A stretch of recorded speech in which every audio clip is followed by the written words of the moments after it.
ముఖ్యమంత్రి రేవంత్ రెడ్డి గారు ప్రకటించడానికి సిగ్గులేదా రేవంత్ రెడ్డి గారు? మీకు 10 సంవత్సరాలు 4 లక్షల కోట్ల అప్పు చేస్తే నువ్వు 16 మాసాలని నువ్వు 1,60,000 కోట్ల అప్పు చేస్తే దానికి దీనికి పొలికేంది? పోని కేసీఆర్ గారు 4 లక్షల కోట్లు ఎవరు నాకలేదండి. ఈ రాష్ట్ర ప్రజల యొక్క తలసరి ఆదాయం పెంచింది, ఈ రాష్ట్రం యొక్క జిఎస్డిపిని పెంచింది బీఆర్ఎస్ పార్టీ కేసీఆర్ గారి నేతృత్వంలో.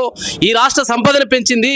ఈ రాష్ట్ర సంపద 10 సంవత్సరాలు 2014 కంటే ముందు ఒక 5 లక్షలు 6 లక్షలు ఉన్నటువంటి భూమి ఈ రోజు 50 లక్షలు కోటి రూపాయలు, 60 లక్షలు 70 లక్షల కోటి రూపాయల పైన కొన్ని ప్రాంతాల్లో 2 కోట్లు కూడా దాటేటువంటి పరిస్థితి. అంటే కొన్ని లక్షల కోట్ల సంపద ఈ రాష్ట్రంలో పెరిగినటువంటి వాస్తవాన్ని మీరు మర్చిపోయినారా? అదేవిధంగా కేసీఆర్ గారు తీసుకున్నటువంటి విప్లవాత్మక నిర్ణయాల్లో అనేక ప్రాజెక్టులు తీసుకొచ్చారు. ఇవాళ జిల్లాల్లో కలెక్టరేట్లు నిర్మించారు, జిల్లాల్లో ఎస్పీ ఆఫీసులు నిర్మించారు, అదేవిధంగా డబల్ లైన్ రోడ్లు నిర్మించారు. మండల స్థాయి నుంచి జిల్లా స్థాయికి, జిల్లా స్థాయి నుంచి హైదరాబాద్కి 4 లేన్ల రోడ్లు నిర్మించారు. ఇంత పెద్ద ఎత్తున ఇన్ఫ్రాస్ట్రక్చర్ను డెవలప్ చేసి ఈరోజు ఈ రాష్ట్ర ప్రజల యొక్క తలసరి ఆదాయాన్ని పెంచి ఈ స్థాయిలో అభివృద్ధి దేశంలోనే నంబర్ 1 రాష్ట్రంగా తీసుకొచ్చినటువంటి కేసీఆర్ గారు ఇవాళ రేవంత్ రెడ్డి అధికారంలోకి వచ్చిన తర్వాత హైదరాబాద్లో ఉన్నటువంటి, హైదరాబాదే కాక ఈ తెలంగాణ ప్రాంతంలో ఉన్న భూముల రేట్లు డమాల్ అయిపోయినటువంటి పరిస్థితి మీరు చూస్తలేరా? మేము చూస్తలేమా? రేవంత్ రెడ్డి గారే చెప్తున్నాడు దివాలా తీసినాం, నాకు ఎవడు అప్పిస్తలేడని చెప్తున్నాడు. నువ్వు చేసినటువంటి పిచ్చి తుగ్లక్ నిర్ణయాల వల్ల, నువ్వు చేసినటువంటి హైడ్రా చర్యల వల్ల, నువ్వు చేసినటువంటి మూసీ సుందరీకరణ పేరు మీద విధ్వంసం వల్ల, నువ్వు చేసినటువంటి లగచర్లలో అక్రమంగా గిరిజన రైతుల భూములను లాక్కోవడం చూస్తున్నావు. ఇప్పుడు హైదరాబాద్ సెంట్రల్ యూనివర్సిటీ భూముల మీద పడ్డావు. నువ్వు దేన్ని వదిలినావు రేవంత్ రెడ్డి? నువ్వు దేన్ని వదిలేదు. నువ్వు ఈ రాష్ట్రంలో మొత్తం కేసీఆర్ గారి పాలనలో వికాసం వైపు పోతే ఈ రాష్ట్రము 10 సంవత్సరాల నుంచి 16 నెలలుగా ఈ రాష్ట్రం విధ్వంసం వైపుగా వెళ్తా ఉంది. దీనికి ఏం సమాధానం చెప్తావు రేవంత్ రెడ్డి గారు?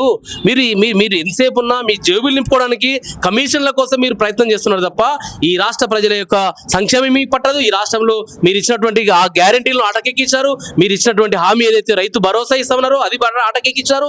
72,000 కోట్ల రూపాయలు రైతుల ఖాతాల్లో డైరెక్ట్ జమ చేసినటువంటి చరిత్ర బీఆర్ఎస్ పార్టీది, కేసీఆర్ గారిది. మీరు వచ్చి ఏం చేశారంటే 29,000 కోట్ల రూపాయలు రుణమాఫీ చేసినటువంటి చరిత్ర కేసీఆర్ గారిది. అనేక సందర్భాల్లో అనేక సంక్షేమ పథకాలను ఈ రాష్ట్రానికి అందించినటువంటి చరిత్ర కేసీఆర్ గారిది, బీఆర్ఎస్ పార్టీది. మీరు వచ్చి ఏం చేశారు? ఉన్న పథకాలన్నీ ఎత్తేస్తా ఉన్నారు, ఉన్నటువంటి ఉద్యోగాలను ఎడగొడతా ఉన్నారు. మేము ఇచ్చినటువంటి ఉద్యోగాలను మీరు ఇస్తామని చెప్పండి సిగ్గు అనిపిస్తలేదా? మా మంది పుట్టిన పిల్లలు నా పుట్టిన పిల్లలు అని చెప్పడం సిగ్గు అనిపిస్తలేదా రేవంత్ రెడ్డి? నీకు సిగ్గు అనిపిస్తలేదు? కొంచెం జ్ఞానం లేదా నీకు? ఏం పరిపాలన చేస్తున్నావు ఈ రాష్ట్రాన్ని? ఈ రాష్ట్రాన్ని మొత్తం కూడా విధ్వంసం వైపుగా, ఒక తిరోగమనం వైపు ఈ రాష్ట్రాన్ని ప్రయాణం చేపిస్తున్నాడు. ఈ రాష్ట్రం పట్టిన దరిద్రం ఒక 3 సంవత్సరాల్లో ఈ రాష్ట్రం పట్టినటువంటి దరిద్రం తెగిపోతుంది. బీఆర్ఎస్ పార్టీ మళ్ళీ అధికారంలోకి వస్తుంది. ఈ రాష్ట్రంలో మళ్ళొక్కసారి రైతుల పక్షాన, విద్యార్థుల పక్షాన, యువకుల పక్షాన బీఆర్ఎస్ పార్టీ నిలబడుతుంది. వారికి అండగా నిలబడి సంక్షేమం వైపు మళ్ళొకసారి విప్లవాత్మకమైన నిర్ణయాలు తీసుకోవడానికి ప్రయత్నం చేస్తా ఉంది. నీకు దమ్ముంటే 10 నియోజకవర్గాల్లో మీరు గుడ్లను కొన్నారు కదా ఎమ్మెల్యేలని, నీకు దమ్ముంటే సుప్రీంకోర్టులో కేసు నడుస్తూ ఉంది. నీకు దమ్ముంటే ఆ యొక్క 10 మంది ఎమ్మెల్యేలతో రాజీనామా చేయించి ఎన్నికలు పెట్టు. నీకు దమ్ముంటే ఎవరు గెలుస్తారో తెలిసిపోతుంది కదా.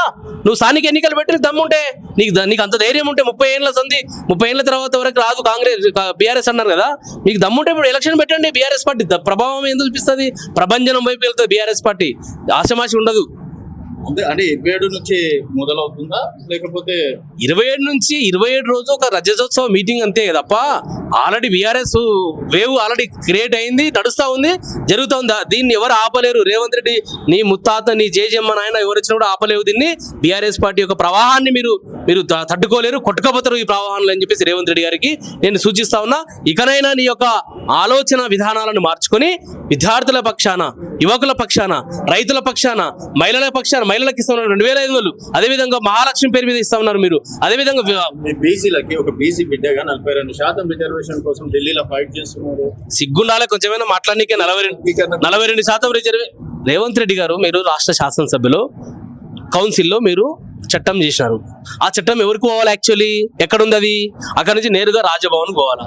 రాజభవన్లో ఎవరు చేయాలి సంతకము? గవర్నర్ చేయాలా. ఇంకా గవర్నర్ సంతకమే కాలేదు, చట్ట రూపం దాల్చనే లేదు. ఢిల్లీ పోయిన మనగాడు పోయి ధర్నా చేస్తున్నాడు. అంటే ఎవరిని మోసం చేస్తున్నావు రేవంత్ రెడ్డి? ఎవరిని చీట్ చేస్తున్నావు ఇవాళ నువ్వు? ఈరోజు ఈ రాష్ట్ర గడప దాటనే లేదు నీ బిల్లు. అప్పుడే ఢిల్లీ పోయిన మనగాడు. మరి పార్లమెంట్ నిన్న లాస్ట్ డేట్ గా నిన్నటి వరకు జరిగింది కదా. నీ రాహుల్ గాంధీ ఇప్పటి వరకు ఎందుకు మాట్లాడతలేరు దీని మీద చిత్తశుద్ధి ఉంటే?